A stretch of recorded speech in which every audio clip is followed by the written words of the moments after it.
चीन की चालाकियों के किस्से पूरी दुनिया में प्रसिद्ध हैं। दूसरे देशों की जमीनों पर और उनके संसाधनों पर कब्जे की बात आए तो चीन का नाम न आए, ऐसा मुमकिन नहीं। हालांकि अब चीन की हर चाल से दुनिया वाकिफ है। उसकी चालाकियों के शिकार कई देश हो चुके हैं, लेकिन अब चीन की एक काफी पुरानी चाल दुनिया के सामने आ चुकी है। चीन की ये भयंकर चाल करीब 30 सालों तक दुनिया से छिपी रही।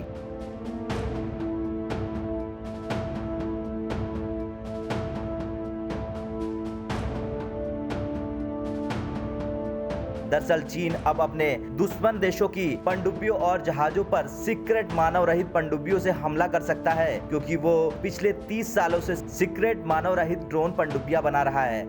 ऐसे हमलों के लिए अब उसे जवानों की जरूरत नहीं होगी।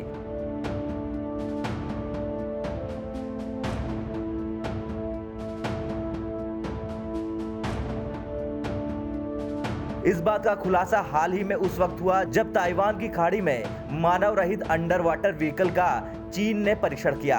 हालांकि इस परीक्षण के बाद ताइवान को ये लगा था कि चीन उसके ऊपर हमले की तैयारी कर रहा है। चीन सीक्रेट मानव रहित ड्रोन पनडुब्बियां बना रहा है। ये जानकारी वो दुनिया को अब क्यों दे रहा है, इसकी कोई पुख्ता वजह सामने नहीं आ रही है। हो सकता है कि वो अंतर्राष्ट्रीय स्तर पर होने वाले बवाल से बचने के लिए ऐसा कर रहा हो, क्योंकि हो सकता है कि ताइवान की खाड़ी में इस परीक्षण पर अमेरिका और जापान आवाज उठाए। ये कहे कि चीन ने सैन्य घुसपैठ की कोशिश की है। चीन ताइवान को अपनी सीमा और अधिकार क्षेत्र मानता है। हो सकता है कि वो जमीनी रास्ते से कब्जा करने की कोशिश भी करे।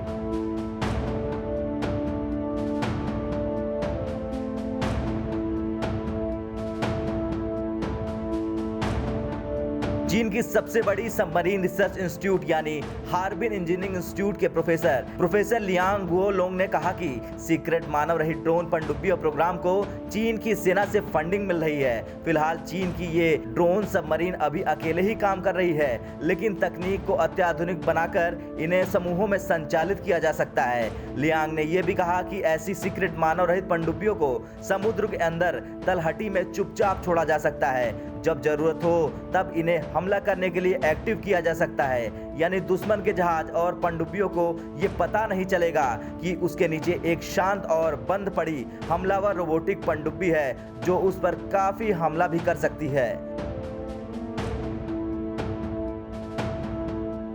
ब्यूरो रिपोर्ट, भारत तक।